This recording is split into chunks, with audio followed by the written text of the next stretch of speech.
Hello student, I am Rishabh Pandey. आज हम बात करेंगे क्लास 9 यानी कक्षा 9 का जो आपका तीसरी प्रश्नावली यानी प्रश्नावली 1.3 के बारे में, पहले अध्याय के। तो प्रश्नावली 1.3 का जो पहला प्रश्न है उसमें कहा गया है कि निम्नलिखित भिन्नों को दशमलव रूप में लिखिए और बताइए कि प्रत्येक का दशमलव प्रसार किस प्रकार का है। जो दशमलव प्रसार होता है वह दो प्रकार का होता है, एक होता है शांत आवर्ती, दूसरा होता है अशांत आवर्ती। अशांत आवर्ती को ही हम अनवसानी आवर्ती भी कहते हैं। यह शांत, पहले में क्या होता है, दशमलव प्रसार दो प्रकार का होता है, एक होता है शांत आवर्ती, दूसरा होता है अशांत आवर्ती। अशांत आवर्ती को दूसरा नाम एक और होता है, उसे हम कहते हैं अनवसानी आवर्ती। आपकी पुस्तक में लिखा होगा। तो बात करते हैं पहले प्रश्न के पहले की, यह किस प्रकार का आवर्ती है, शांत है या अशांत है, दशमलव प्रकार किस प्रकार का है ना। तो यहाँ पे हम क्या करेंगे, 36/100 है, तो 100 को जब आप भाग करोगे 36 में, 100 से आप 36 में भाग करोगे तो आपके पास आएगा 0.36। आप भाग करके देख लीजिएगा, 0.36 आएगा। अब आपको यह पता करना है यह शांत आवर्ती है या अशांत आवर्ती है। तो यहाँ पे 0.36 के बाद कोई संख्या नहीं आ रही, पुनः से नहीं दोहराई जा रही है, तो बच्चों हम इसे क्या लिखेंगे, यह कैसा है, शांत आवर्ती। क्या लिखेंगे आप इसे, शांत आवर्ती। अब अशांत आवर्ती कौन सा होगा, अशांत आवर्ती में आप देखिए, जैसे हम एग्जाम्पल आपका ले लेते हैं, एक एग्जाम्पल नंबर एग्जाम्पल कहने पहले प्रश्न का दूसरे में क्या लिखा है, 1/11। आपको अलग से पीछे से रफ वर्क में भाग करना पड़ेगा ना।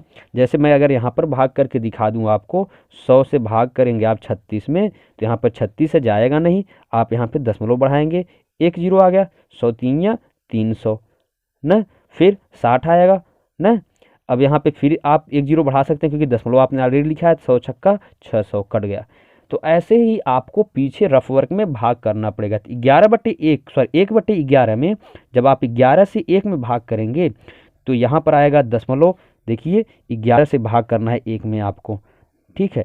तो आप 11 से 1 में भाग करेंगे तो यहाँ पे दशमलव बढ़ाएंगे पहले, दशमलव बढ़ाने के बाद सिर्फ 1 0, और दशमलव बढ़ाने के बाद तुरंत आप 2 0 नहीं बढ़ा सकते, तो इसलिए हम यहाँ पर 1 0 और बढ़ाएंगे, तभी हो जाएगा क्या, 100 हो जाएगा, ठीक है। यहाँ हो जाएगा क्या, 100। यहाँ देखिए मैं फिर से लिख देता हूँ, थोड़ा जगह कम था। एक यहाँ पे लिखा दशमलव ना, तो 1 0 बढ़ाया, ठीक है। फिर अब दशमलव के बढ़ाने के तुरंत बाद 2 0 बढ़ाने से, जैसे यहाँ पे 1 0 और बढ़ाएंगे तो 100 हो जाएगा। अब 11 9 99। आप भाग करके देखेंगे बच्चों तो 0.09 फिर 0.9 फिर 0.9, ऐसे कंटिन्यूअस 0.9 आता जाएगा आपका। तो हम इसे लिख सकते हैं 0.09 का बार, 0.09 का बार लिख सकते हैं। तो जो ऐसी संख्या जो बार बार दोहराई जाए, बार बार रिपीट हो, उसी को हम कहते हैं अशांत आवर्ती। क्या कहते हैं, अशांत आवर्ती कहते हैं, ठीक है, अशांत आवर्ती। इस अशांत आवर्ती को आप या तो लिख सकते हैं अनवसानी आवर्ती, अनवसानी आवर्ती, ठीक है। अशांत आवर्ती भी से हम पढ़ते हैं और अनवसानी आवर्ती भी पढ़ सकते हैं, ठीक है बच्चों। तो इसी तरह से आप आगे भी कर सकते हैं, जैसे कोई भी आपका एग्जाम्पल हो, कोई भी आप एग्जाम्पल ले लीजिए ना, एग्जाम्पल का कोई भी क्वेश्चन आप देख लीजिए। पहला जैसे आ गया, अगर भाग करने के बाद कट जाता है, पूरी तरह से कट जाता है, कोई भी संख्या बार बार दोहराई नहीं जाती है, तो उसे हम शांत आवर्ती कहते हैं। और यदि वही संख्या बार बार दोहराई जाए तो उसे हम क्या कहते हैं, अशांत आवर्ती कहते हैं ना। पहला प्रश्न हो गया आपका। पहले में यदि आपको देखना हो या कोई और दूसरा प्रश्न भी देख सकते हैं, जैसे हम दूसरे के अलावा तीसरा ही ले लेते हैं। आपका तीसरा प्रश्न क्या है, पहले का तीसरा है, दिखा देते हैं आपको कैसे करना है, क्या करना है, ठीक। बहुत ही सरल है, बहुत ही सिंपल है, आपको कुछ नहीं करना है। तीसरा प्रश्न आपका लिखा है पहले का 4 सही 1/8, 4 से 1/8 लिखा है, ये मेरा रफ वर्क है, ठीक। 4 से 1/8 को आप इसे जब भिन्न बदलेंगे, 8 चौक 32 से 33/8 हो जाएगा। क्या हो जाएगा, 33/8। अब आप भाग करिए, 8 से 33 भाग करेंगे, 8 चौक 32। मैं यहाँ आपको भाग करके दिखाता हूँ भाई, 8 भागे 33, 8 चौक 32, 1 बच जाएगा। 1 में तो 8 से भाग जाएगा नहीं, यहाँ पे हमें क्या करना पड़ेगा, 0 बढ़ाना पड़ेगा ना, बढ़ाना पड़ेगा। तो 0 बढ़ाने के लिए हम यहाँ पे क्या करेंगे, दशमलव बढ़ाएंगे, 8 1 के 8 हो जाएगा, 10 में 60 गए 2, 8 दूनी 16 हो जाएगा, फिर 4 बचेगा, फिर 4 का एक जोड़ बढ़ाएंगे, 8 पंचे 40। अब आपने क्या देखा, 8 से हमने 33 में भाग किया, ये पूरी तरह से कट गया, पूरी तरह से यहाँ पे 40 कट्टम कुट हो गया, तो बचा क्या 4.125 आ गया, 4.125 आ गया। तो हमारा कैसा आवर्ती है, शांत आवर्ती है, क्योंकि कोई भी संख्या इसमें बार बार दोहराई नहीं जा रही है। तो पहले प्रश्न के हमने तीनों खंड, आपको 3 खंड बता दिए, बाकी जो खंड बचे हुए बच्चों आप अपने से स्वयं से करिएगा, या मैं एक खंड और आपको बता देता हूँ थोड़ा सा। पहला हो गया, दूसरा हो गया, तीसरा हो गया, मैं 5वां खंड आपको बताता हूँ। पहले ही प्रश्न का 5वां खंड आपको बताता हूँ। 5वें खंड में लिखा है 2/11, 2/11 है। आप 11 से जब 2 में भाग करोगे, 11 से जब आप 2 में भाग करोगे, तो यहाँ पे आपके पास भाग करके आप देख लीजिएगा स्वयं से, 0 दशमलव बढ़ाएंगे ना, यहाँ पे देखिए मैं फिर से भाग करके दिखाता हूँ, 11 भागे 2, तो यहाँ पे आप क्या करेंगे, दशमलव लिखेंगे ना, दशमलव पहले 0 लगाने से कोई मतलब नहीं, तो यहाँ पे 1 0 हो जाएगा, 11 1 के 11 हो गया, 11 1 के 11 9 बचेगा ना, फिर यहाँ पे 1 0 बढ़ाएंगे आप, 11 अट्ठे 88, फिर 2 आ जाएगा, पुनः वही संख्या आ गई, फिर 0, 11 1 के 11 0.1818, ऐसे आप भाग करेंगे तो आता जाएगा, या हम इसे लिख सकते हैं 0.18 का बार। ये जो लाइन खींची जाती है इसका मतलब ये होता है ये संख्या बार बार दोहराई जा रही है। तो ये कैसा आवर्ती हो गया, अशांत आवर्ती या अनवसानी आवर्ती। आप इसे लिख देंगे क्या, अशांत आवर्ती, अशांत आवर्ती लिखेंगे बच्चों। बात समझ में आ गई ना। तो पहले प्रश्न के मैंने 5 खंड आपको बता दिए। अब हम आपको बताने जा रहे हैं दूसरा प्रश्न। दूसरा प्रश्न क्या है हमारे पास, जो दूसरा प्रश्न आपकी पुस्तक में दिया है, लिखा हुआ है कि आप जानते हैं कि 1/7 बराबर 0.142857। मतलब हमें दिया हुआ है पहले से ही कि 1/7 का मान 0.142857 ऊपर ऐसे लाइन खींचा है, मतलब बार, इसे हम पढ़ते हैं बार। अब इसका मतलब यह है कि यह संख्या इसके बाद फिर से, मतलब 0.142857 को यहाँ पे, इसका मतलब यह है कि ऐसे 0.142857 फिर 142857 ऐसे लगातार ये संख्या दोहराई जा रही है, इसका मतलब यही होता है बच्चों। तो यहाँ पर 0.142857 दिया है 1/7 का मान, कह रहा है वास्तव में लंबा भाग दिए बिना क्या आप यह बता सकते हैं कि 2/7, 3/7, 4/7 के दशमलव प्रसार क्या हैं, यदि हाँ तो कैसे ना। 2/7, 3/7, 4/7, 5/7 को आपका मान निकालना है। देखिए यहाँ पे 1/7 का मान दिया है और कह रहा है 2/7, 3/7, 4/7 और 5/7, 6/7। ध्यान दीजिएगा, इन सभी आपको मान निकालना है और बिना भाग दिए। ऊपर हमने भाग करके निकाला, यहाँ पे भाग आपको नहीं करना है, तो बड़ी दिक्कत है। कोई दिक्कत नहीं, बहुत सरल है। आपको करना क्या है, यहाँ पे ध्यान दीजिएगा, 2/7 का आपको मान निकालना भी और बताना भी है कि शांत है या अशांत है ना, या कैसे किस प्रकार का है आपका। तो आपको 1/7 का मान दिया है बच्चों, 1/7 का आपको मान हुआ है ऑलरेडी कि 1/7 का मान क्या होता है। तो हमें अब 2/7 का मान निकालना है, तो हम 2 को क्या लिख सकते हैं, 2/7 को 2 गुणे 1/7 लिख सकते हैं, लिख सकते हैं नहीं लिख सकते हैं, 2/7 को 2 गुणे 1/7 लिख सकते हैं। 1/7 का मान हमें ऑलरेडी दिया हुआ है, 2 गुणे 0.142857 बार लगा देंगे। अब 2 का आसानी से में गुणा कर देंगे, 2/7 का हमें मान मिल जाएगा। सरल है कि नहीं। तो यहाँ पे आप गुणा करेंगे तो आपके पास क्या आएगा, 0.2 सते 14, 2 पंचे 10 1 11, 2 अट्ठे 16 1 17, 2 दूनी 4 1 5, 2 चौक 8, 2 1 के 2, तो 0.2857 4 आ गए। 2/7 मान के लिए 3/7 का निकालना है, 3 गुणे 1/7 लिख सकते हैं ना, 3 गुणा 1 3 1 के 3, 3/7 हो जाएगा। अब फिर 3 का गुणा किस में होगा, 0.142857 करते जाइए, यहाँ पे बार लगा देंगे ऊपर, बराबर गुणा करेंगे तो आपके पास क्या आ जाएगा, आप गुणा करके देख लीजिए, 0.428571 आएगा। गुणा करिए, 0.428571 गुणा करके देख लीजिएगा, ये ऊपर बार लगा देंगे। 4/7 का हमें मान निकालना है, 4/7 का मान निकालना है, तो 4 गुणे 1/7 कर देंगे ना, 4 गुणे 1/7 कर देंगे। अब 4 का गुणा कर देंगे, 0.1428 5 7।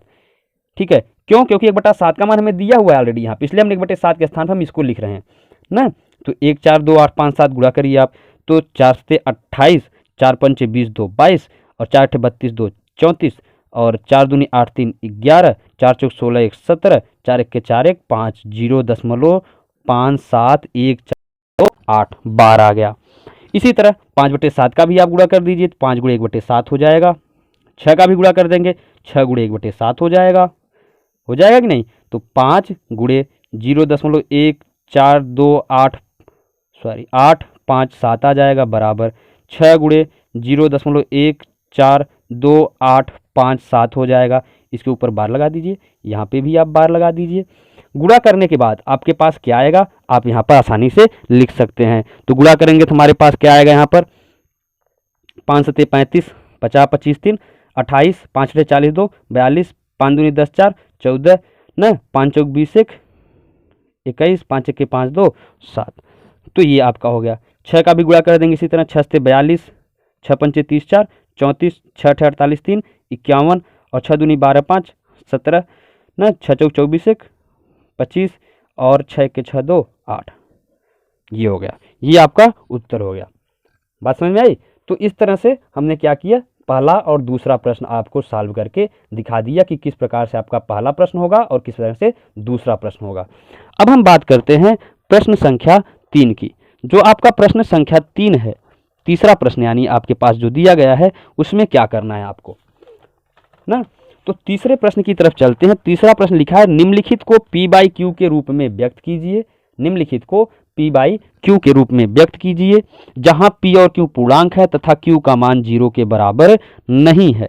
तीसरे प्रश्न में आपके पास 3 खंड हैं। मैं सभी खंडों को तो नहीं, 1-2 खंड या पहला या दूसरा खंड मैं आपको बता दूंगा, आपको आसानी से उसी तरह से कर लीजिएगा। पहला प्रश्न आपके पास दिया है 0.6 बार, 0.6 बार आपको दिया है। अब 0.6 बार को आप P/Q के रूप में कैसे रिप्रेजेंट करेंगे, किस तरह से? तो हम यहाँ पर क्या लिखेंगे, मैंने पीछे बताया, अगर बार लगा है ऊपर, संख्या के ऊपर लाइन खींची हुई है, मतलब वह संख्या बार बार रिपीट की जा रही है, यानी 0.6 बार को हम लिख सकते हैं, या किसके बराबर होगा, 0.666, कई बार 6 6 आ रहा है। बात समझ में आ रही? तो ये हो गया। अब हम यहाँ पे क्या करेंगे, लिखेंगे माना यक्स बराबर कितना, यक्स बराबर 0.666, ये वाला 0.666 लिख दीजिए आप, कंटिन्यू, यहाँ डॉट डॉट डॉट लगा दीजिए, आगे और बढ़ता जाएगा भी, कोई बात नहीं इसमें। तो यहाँ पे अब आप ध्यान दीजिएगा, गुणा कैसे करेंगे हम। यहाँ पे 6 कितनी, सिर्फ एक संख्या है, एक संख्या के ऊपर बार लगा तो हम 10 का गुणा करेंगे। यदि सिर्फ एक संख्या के ऊपर बार लगा है तो हम कितने गुणा करेंगे, 10 का गुणा करेंगे। इसी में गुणा करेंगे हम, तो 10 का गुणा कर देंगे इसमें, तो 10x बराबर 0.666 में 10 का गुणा करेंगे आप, तो 6.666 आ जाएगा। आप गुणा करके देख लीजिएगा ना। अब इसको 6.66 को हम और क्या लिख सकते हैं बच्चों, 6 प्लस 0.666 डॉट डॉट डॉट ऐसे लिख सकते हैं। और 0.66 किसके बराबर है, यक्स के बराबर है। 0.66 किसके बराबर है, यक्स के बराबर है। यानी हम यहाँ लिख सकते हैं 10x बराबर 6 प्लस यक्स, लिख सकते हैं नहीं लिख सकते। तो यक्स को इस तरफ लाएंगे, अब समीकरण की तरह हल करेंगे। कक्षा 8 में आपने पढ़ा है, तो 10x ऋण यक्स बराबर 6 हो जाएगा। 10x में से x गए, 9x बराबर 6 आ गया आपके पास। यक्स बराबर क्या हो जाएगा, इस तरफ 9 का गुणा, इस तरफ आएगा भाग, 6/9। किसी संख्या से ऊपर नीचे कटेगा, जरूर कटेगा, 3 दूनी 6, 3 त्रिका 9, यानी यक्स बराबर 2/3 आ जाएगा। तो 0.6 बार को हमने क्या किया, P/Q के रूप में प्रस्तुत कर दिया। P/Q यानी क्या हो गया आपका, 2/3 हो गया। ये आपका क्या हो जाएगा, आंसर हो जाएगा। तो तीसरे का पहला खंड हो गया ये आपका। अब हम तीसरे का पहला खंड हो गया, दूसरा आप करिएगा अपने से। दूसरे में आप देखेंगे 2 के ऊपर बार है, तो आप उससे क्या करेंगे, 100 से गुणा कर देंगे। दूसरा को छोड़ के हम आपको तीसरा प्रश्न बताते हैं, ठीक है। तीसरे का तीसरा खंड जो आपका है, मैं उसे आपको बताता हूँ कैसे करना है। तो तीसरे का जो तीसरा खंड है बच्चों, तीसरे खंड में लिखा है 0.001 उसके ऊपर बार लगा है।